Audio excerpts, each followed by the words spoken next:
The Archangel Chronicles. Copyright 2021 by Raymond, all rights reserved. Chapter 2. The Centurion and the Tribune.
After I left Raphael, I turned back to the path, which was now wider.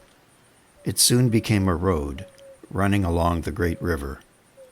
Now dressed in my new tunic and wearing sandals, I began to relax and feel more comfortable, less conspicuous. At least, I thought, I don't stick out like a sore thumb anymore. The weight of the great fish slung on the pole over my shoulder was a burden. The pole grated and dug into my shoulder. I changed sides frequently, but continued walking as best I could. After about an hour or so, I came to a place where I could see and hear many men working.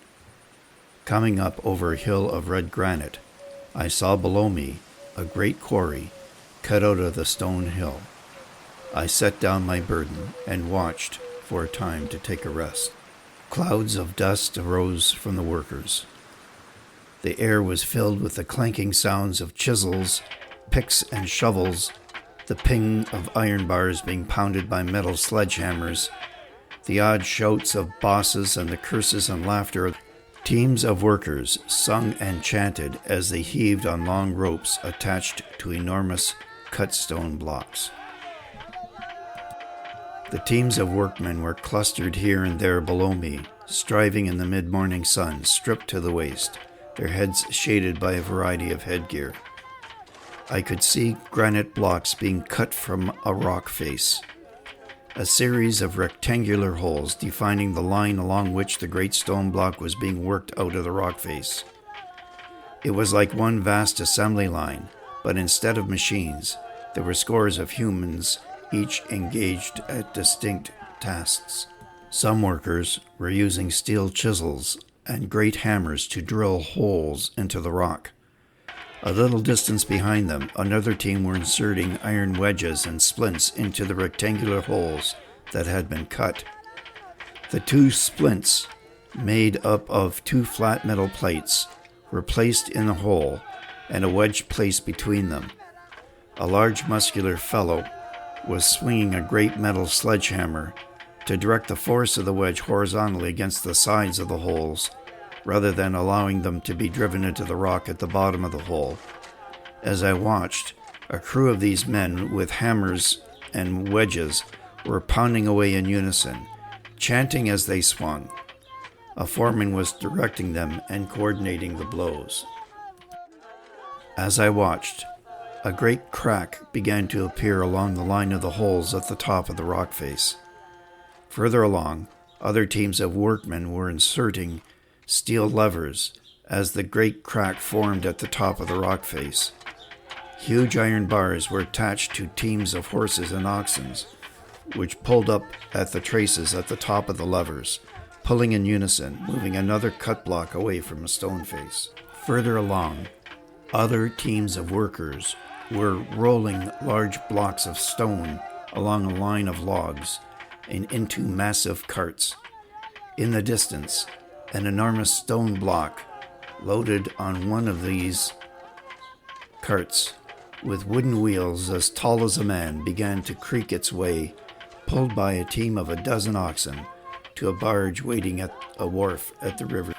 After watching a while, I picked up my baggage and walked on. In a little while, I came upon a bustling town at the river's edge. My immediate thought was to find a place where I could exchange a gold coin or two for smaller denominations, so I could buy food and find a place to stay. I needed to find a boat for hire up the river. I realized that it may be dangerous to display this gold in the wrong places. I didn't want the wrong kind of attention. Thinking back on my interest in the classics and Roman history, I remembered that the Roman army was paid in coins, and that each cohort had a paymaster who was in charge of the payroll coinage. That might be the safest place to exchange them. I had to take my chances there. With Raphael's sash tied tight around my waist, I tried my newfound gift of tongues on a passerby asking for direction. Although in my mind I was speaking my own language, to my great inner relief, the stranger had no difficulty understanding me and conversed in halting Greek, which I understood now, and pointed me to the local castrum. The castrum, or fort in this case, was located on the opposite side of the town along the river road that I had been walking.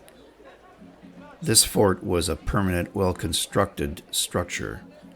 Stout stone vallum, or walls, topped a grassy-covered rampart that rose about 10 meters or so above the surrounding plain. The rampart sloped steeply down to a water-filled moat which surrounded the structure. It was twice as long as it was wide. The walls were aligned north and south, and each of the shorter sides, east and west. Stone towers rose above each of the corners, jutting out from them, allowing the archers and missile throwers in the towers a clear view of the length of the wall and the moat between them, and providing a clear field of fire for those archers against any attackers trying to assault the walls between the towers.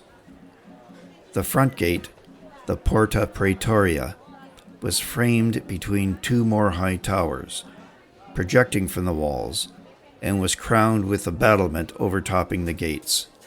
The gates were two stout timber doors between Roman arches. The doors were open, and 4 sentries were arrayed in their banded armor and shiny steel helmets, standing at attention at each side of the gate, their rectangular vermilion-colored scutum shields resting on the ground in front of them, and their pilum, or spears, were upright at their side.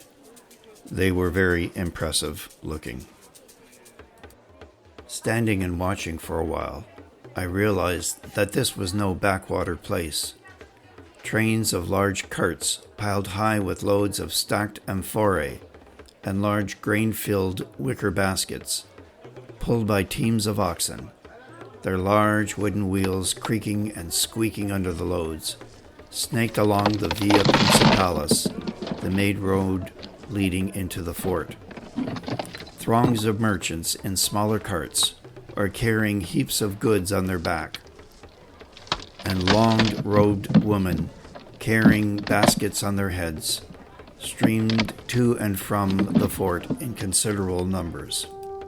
In front of the gate, a very impressive Centurion, crowned with a transverse red crest, stood before the gate, questioning anyone who was going in and examining cartloads of materials and baskets being carried by men and women coming in and out of the fort. As I approached, I saw a large gold eagle hung on the wall above the gates. I found that I was able to read the banners and standards displayed above the battlements. This was the home of the fifth cohort of Legio III Serenica.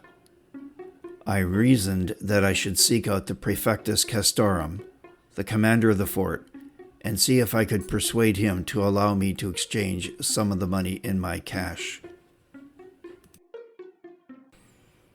But as I stood on the road and became part of the stream of local humanity doing business in the Roman fort, my courage began to waver.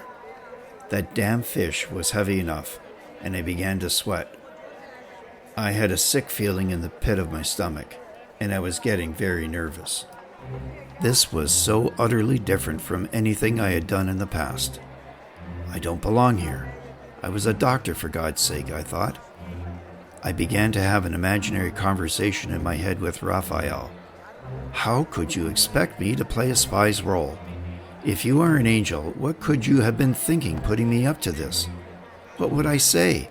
How would I introduce myself? How would I explain why and how I got here?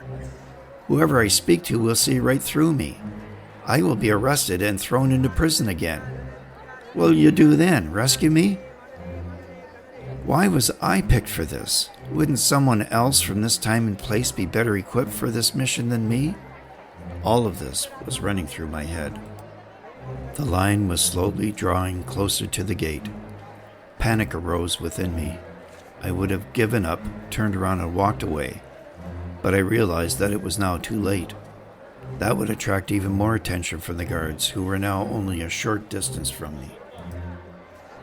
I shut my eyes. There was nothing for it. The only thing I could do is something I had not done for what seemed like a very, very long time. I said a prayer of desperation. I formed words in my head. Help of the helpless. Deliver me. As if from a distance, I thought I heard someone calling out to me in a loud voice. I opened my eyes to see that very impressive Centurion, wearing the transverse red crest on top of a gleaming silver helmet, a white tunic under a gleaming loricum segmentata, silver-colored greaves, and a red cloak, a fearsome-looking gladius hanging on his left side, dagger on his right, and with all his medallions and military medals displayed proudly on his breast. He was standing in front of me, blocking me.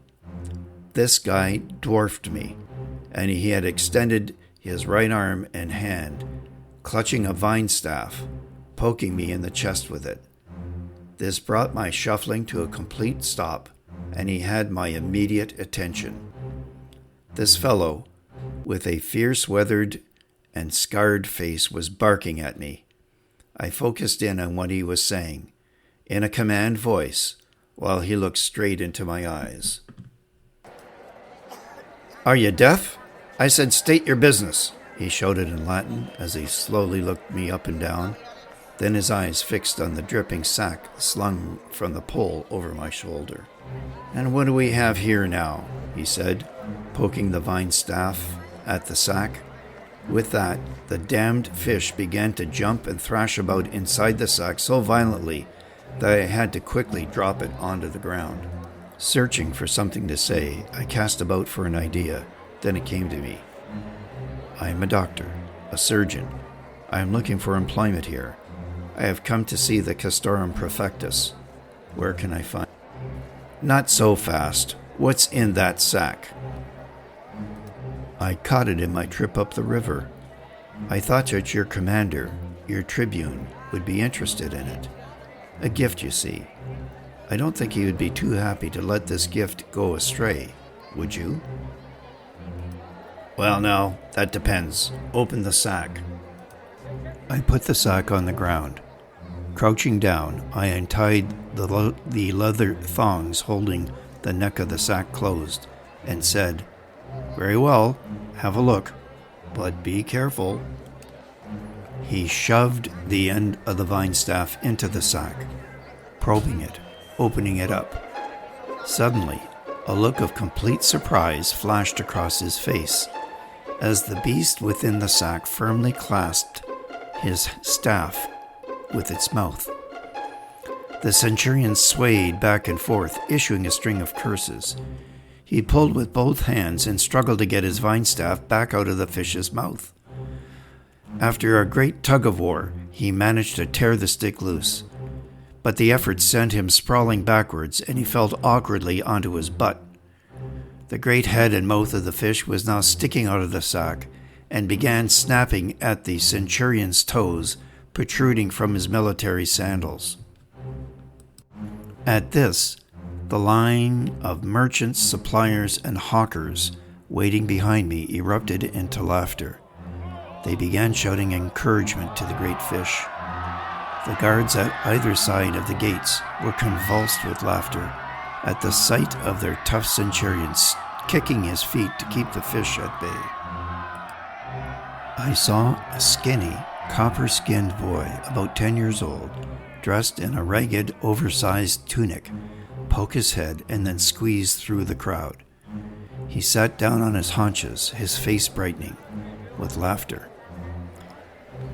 The Centurion sprang to his feet, face purple with rage, and advanced toward me, with that vine stick in his hand, raised to strike. At the last second, he veered away, stepping up to the guards at the gate. He thrashed each of them in turn over their helmets.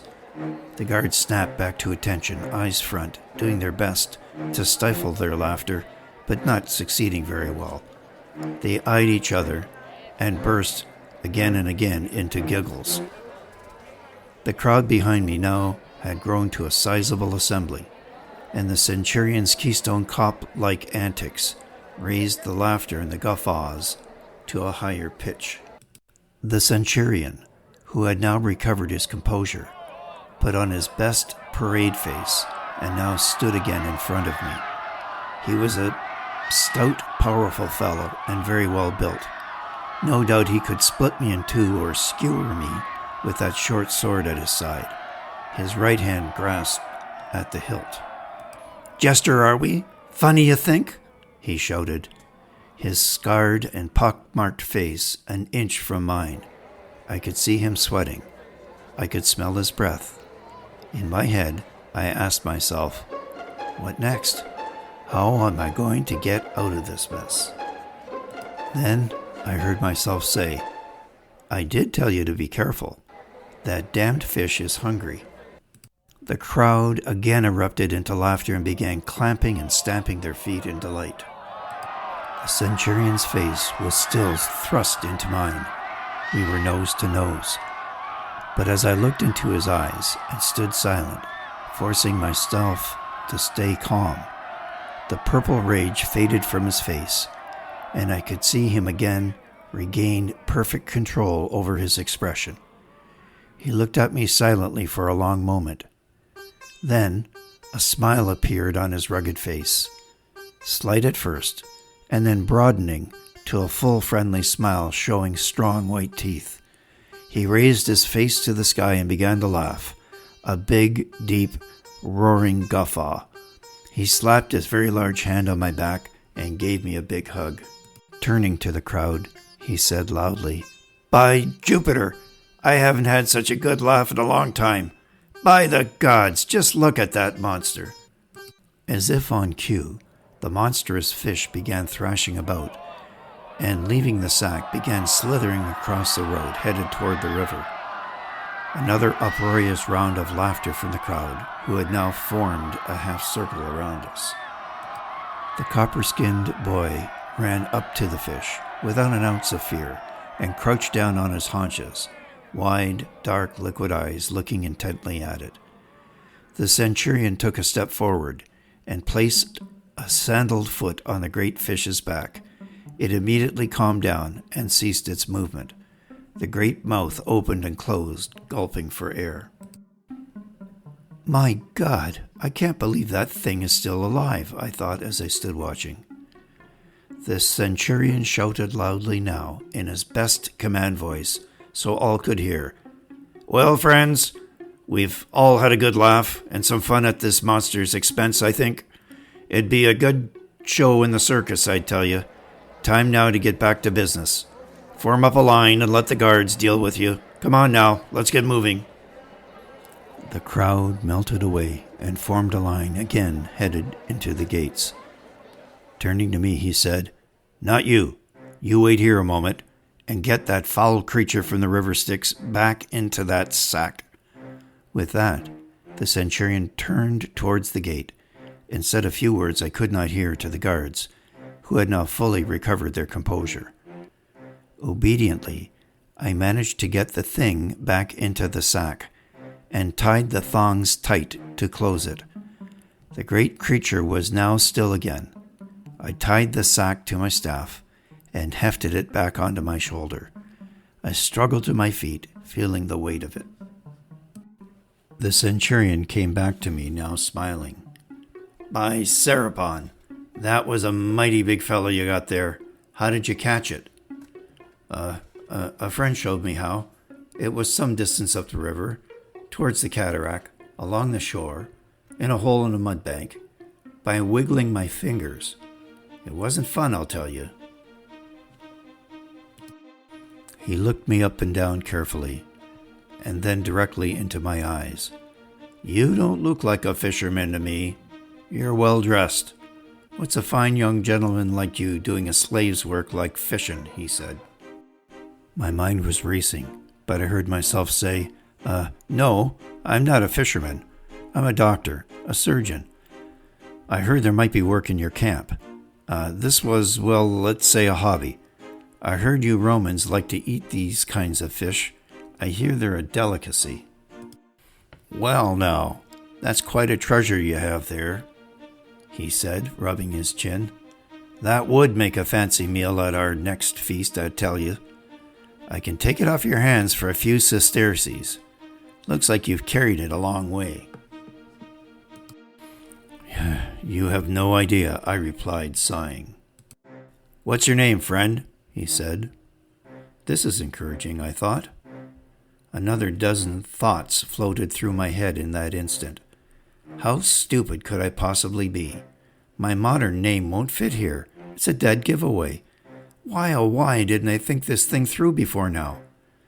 Then I heard myself say, Adam aliquis." "Adam," said the Centurion. Hebrew, I think. Strange for a praenomen. Aliqui, another strange name for a cognomen. It literally means that you are Adam Nobody. By Hera, I think your parents must have been jesters.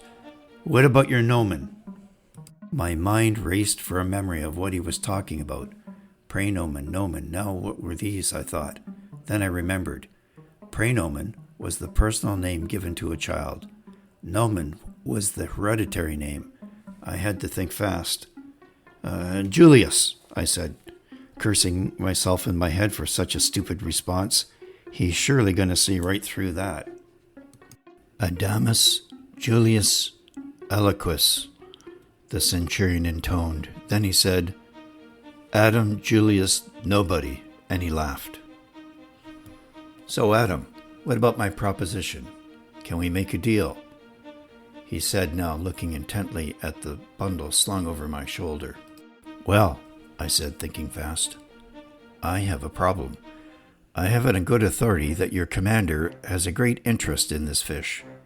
That's why I came here, to introduce myself and to give him a right of first refusal, so to say, over this beast, if you will.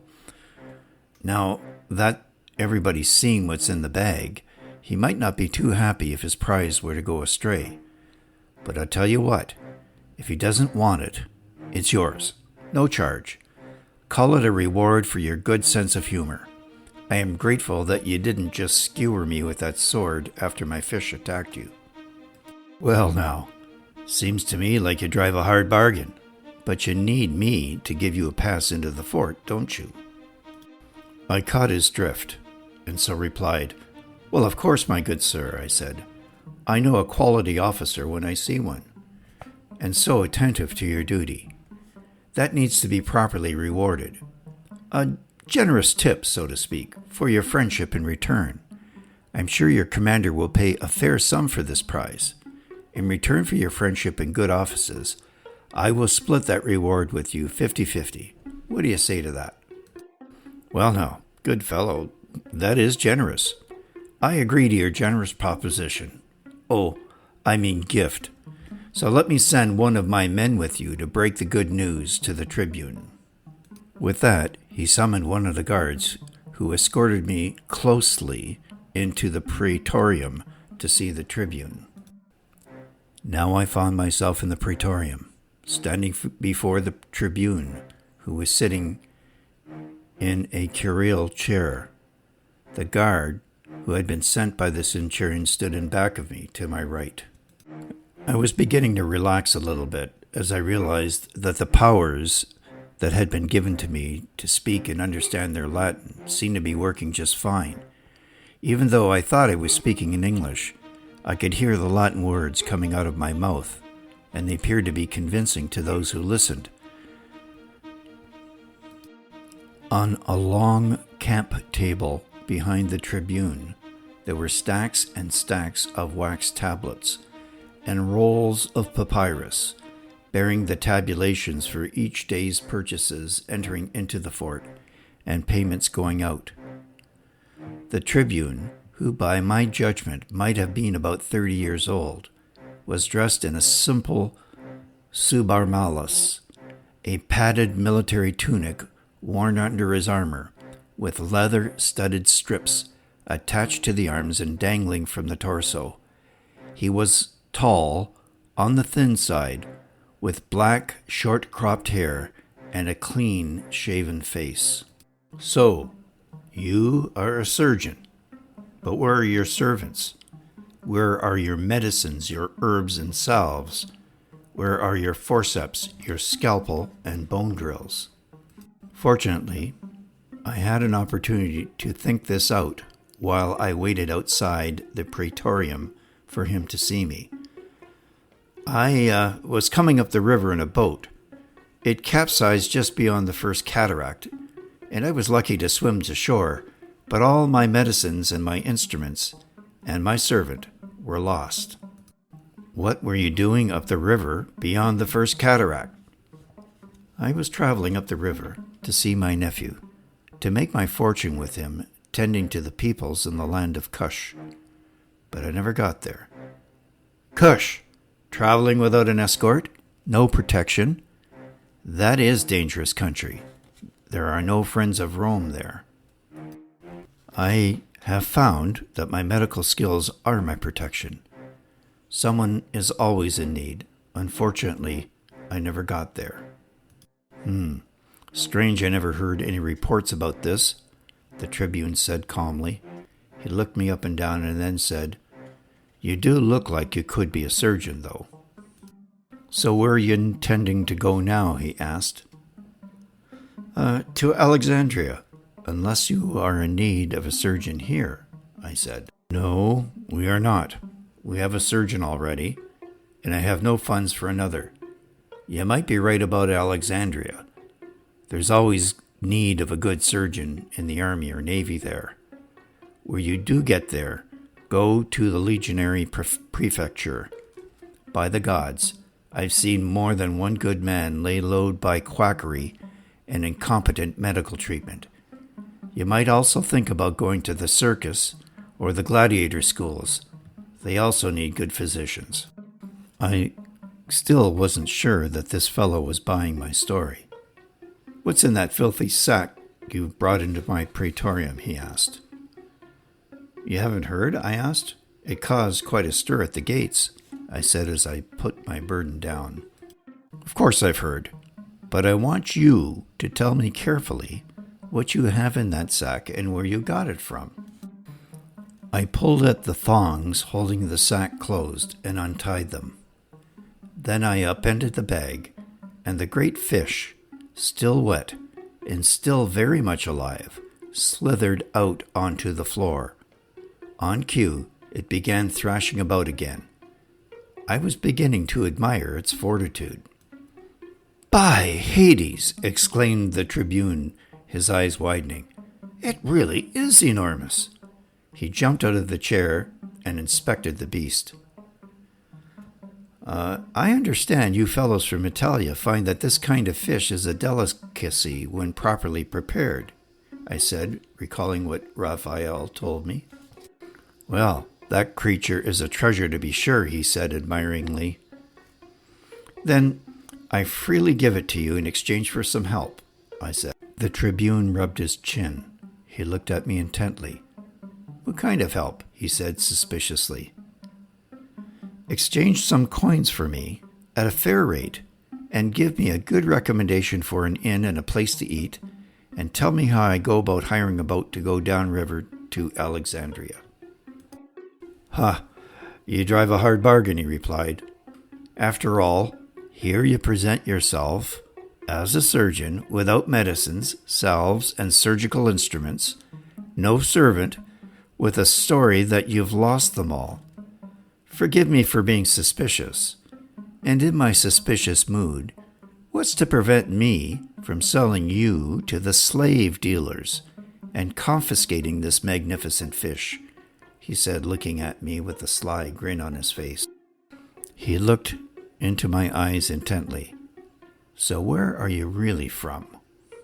Well, if I told you that an angel rescued me from 2,000 years in the future and brought me here to peddle this fish, would you believe me?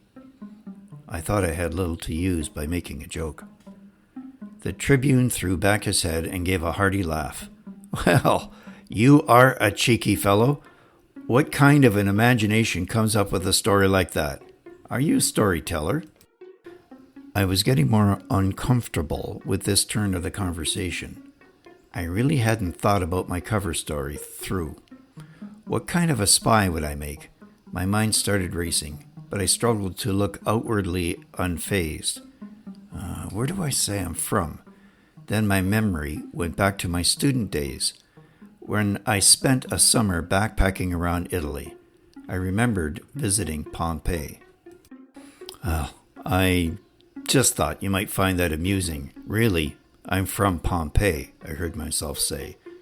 There was no way he was going to buy this, I thought. But the Tribune seemed delighted by this information. Pompeii? By Jupiter! I am from Capua, just around the bay.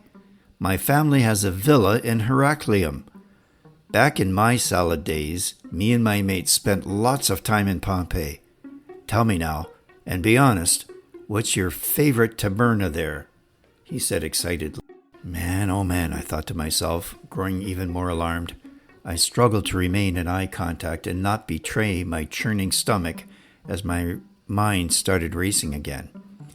If I ever got out of this situation, I realized that I had to work out a complete cover story in minute detail to avoid this in the future. Fortunately, my memory now served up something about my visit in Pompeii just in time.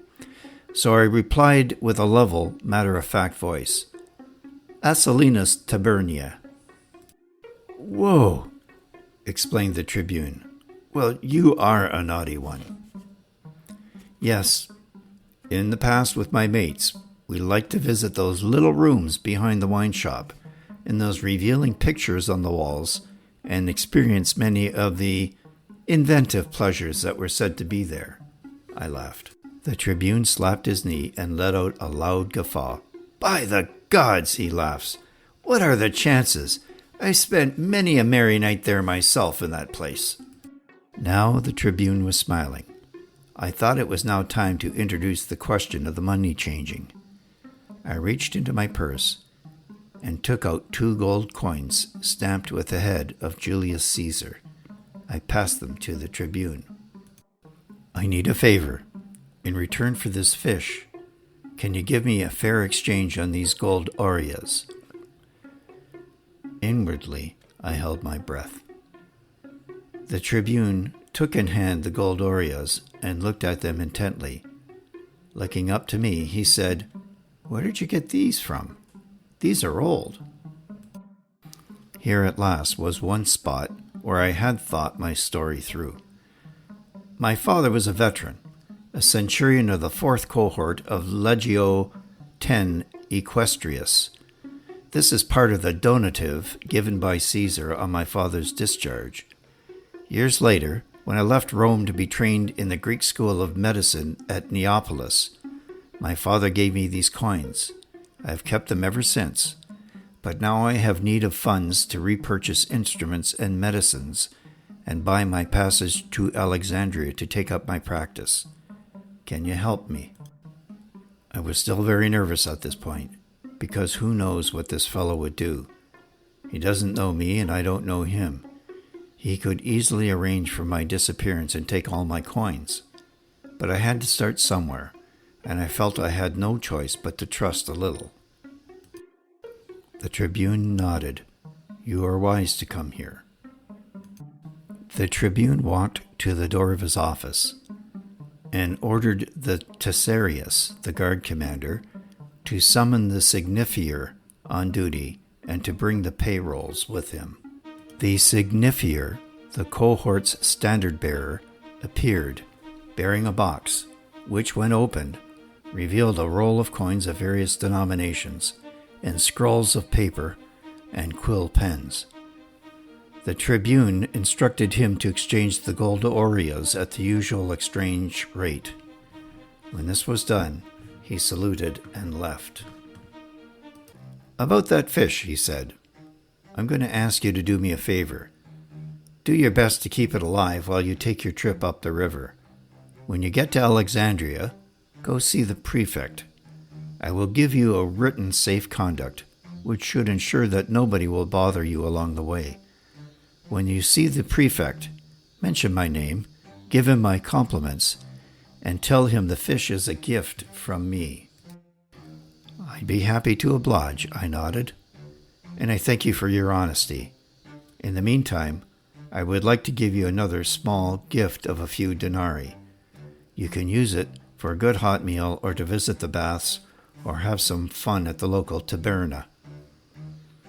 "I will accept your gift, so long as you acknowledge that it is a gift and not a bribe.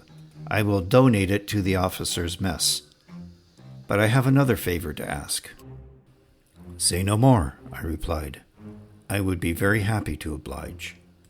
The Tribune went to his desk, and out of the stack of wax tablets and papyrus rolls he pulled out a papyrus paper, and using a reed pen, dipped it in ink and scratched out another note. He folded the papyrus sheet in on itself, and then, taking sealing wax, put his seal on it. He handed it to me. I looked at the note and saw that it was addressed to Sophia. I looked up again into the Tribune's eyes. "Let me explain," he said. "When you are in Alexandria, seek out the Greek woman philosopher, Sophia, whom you will find teaching at the Serapeum. She is a member of the Museum. Give her this message with my warmest regards. I was one of her students. She is extraordinary. Tell her that Lucius alias Callius remembers her very fondly. Give her my regards. I wonder, Adamus Julius Aliquis, whether the fates will have our paths cross again." "I do wish it. Thank you again," I said, extending my hand in greeting. "You have my friendship and my loyalty." He grasped my hand firmly. "Salve, fare thee well," he said. I gathered the fish, hefting the bag over my shoulder, and prepared to leave. As I was leaving, Lucius called out to me, "About those gold coins you have, keep that to yourself. I wouldn't leave them in your purse. There are many thieves in this town that would cut your throat for them." "Thank you. I will be careful," I said.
Chapter 2 Music. Legends by Ed Records. Ophelia's Dream by Ben Sound. Chapter